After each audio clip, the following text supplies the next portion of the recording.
Hello friends, அனைவருக்கும் வணக்கம். இன்றைக்கி நல்ல ஸ்பைசியான வெங்காய காரக்குழம்பு எப்படி செய்யலாம் அப்படிங்கிறத பார்க்கலாங்க.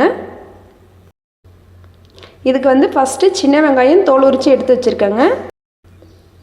இப்போ இந்த சின்ன வெங்காயத்தில் பாதி வெங்காயம் மட்டும் எடுத்து உரலில் தட்டி எடுத்துக்கலாங்க. அதே மாதிரி பூண்டு பல்லையும் தட்டி எடுத்துக்கலாம். காரக்குழம்புக்கு முழுசாக போடுறத விட பாதி வெங்காயம் எடுத்து இந்த மாதிரி லைட்டாக தட்டி எடுத்து செய்யும்போது நல்லா டேஸ்ட் கொடுக்குங்க. குழம்பு செய்ய ஸ்டார்ட் பண்ணுறதுக்கு முன்னாடி ஒரு சின்ன லெமன் சைஸ் புளி எடுத்து ஒரு தண்ணியில் போட்டு வச்சிடலாங்க. இது நல்லா ஊறட்டும். ஸ்டவ் ஆன் பண்ணிவிட்டு கடாய் சூடானதும் நல்லெண்ணெய் 4 ஸ்பூன் சேர்த்துக்கலாங்க.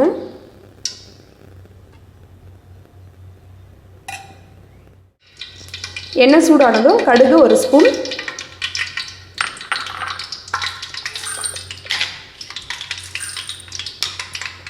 கடலைப்பருப்பு உளுத்தப்பருப்பு 1/2 ஸ்பூன்,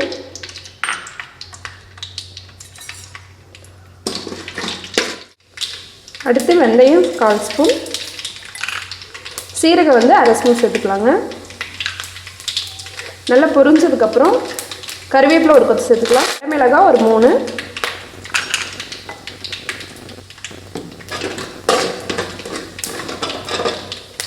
பெருங்காயத்தூள் கொஞ்சம் சேர்த்துக்கலாங்க. இதெல்லாம் நல்லா பொரிஞ்ச உடனே தட்டி வச்சுருக்க பூண்டு சேர்த்துக்கலாங்க.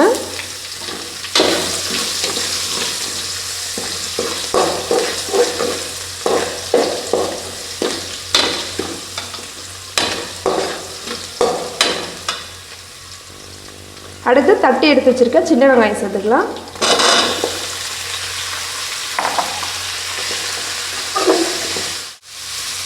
இப்போ வெங்காயம் நல்லா வதங்கினதுக்கப்புறம் தக்காளி சேர்த்துக்கலாங்க.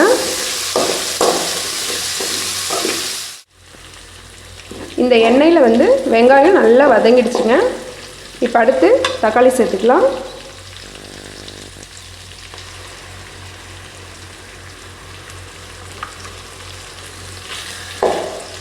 தக்காளி நான் அடித்து தாங்க இன்றைக்கி எடுத்துருக்கேன். இந்த மாதிரி தக்காளி அடித்து எடுக்கும்போது நமக்கு இந்த குழம்புக்கு திக்னஸ் கொடுக்கும். கட் பண்ணியும் சேர்த்துக்கலாம், நல்லா பொடிசாக கட் பண்ணி சேர்த்துக்கலாம். இப்போ தக்காளி நல்லா வதங்கிடுச்சுங்க. இப்போ மசாலா சேர்த்துக்கலாம்.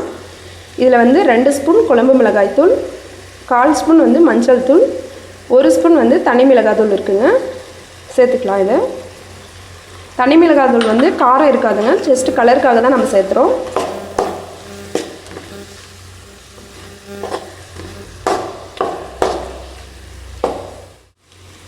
அடுத்து இப்போ கொஞ்சமாக உப்பு சேர்த்துக்கலாங்க.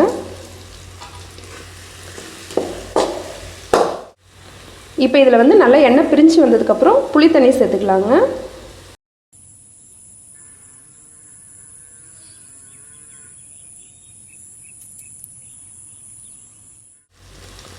இப்போ பாருங்கள், சைடில் எண்ணெய் நல்லா பிரிஞ்சு வந்திருக்கு. இப்போ புளி தண்ணி சேர்த்துடலாம்.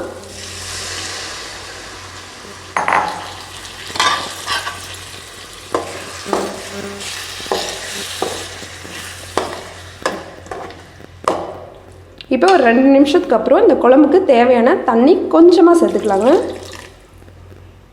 காரக்குழம்பு எப்போவுமே திக்காக இருந்தால் தான் நல்லாயிருக்கும். இந்த டைமில் இந்த குழம்புக்கு தேவையான உப்பு பார்த்து சேர்த்துக்கலாங்க. இப்போ குழம்பு ஒரு 5 நிமிஷம் நல்லா கொதிக்கட்டும்.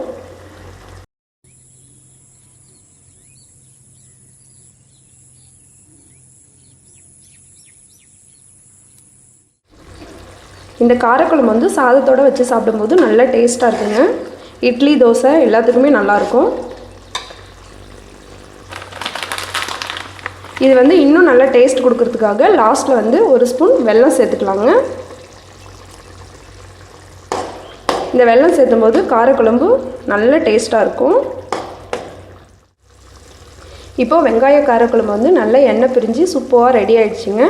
இப்போ லாஸ்ட்டாக கொஞ்சமாக மல்லி இலை கறிவேப்பிலை சேர்த்து ஆஃப் பண்ணிடலாம்.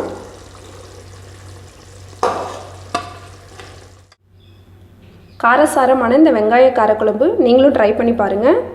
இந்த வீடியோஸ் பிடிச்சிருந்தா லைக் பண்ணிவிட்டு மறக்காமல் சப்ஸ்கிரைப் பண்ணிவிடுங்க. தேங்க்யூ.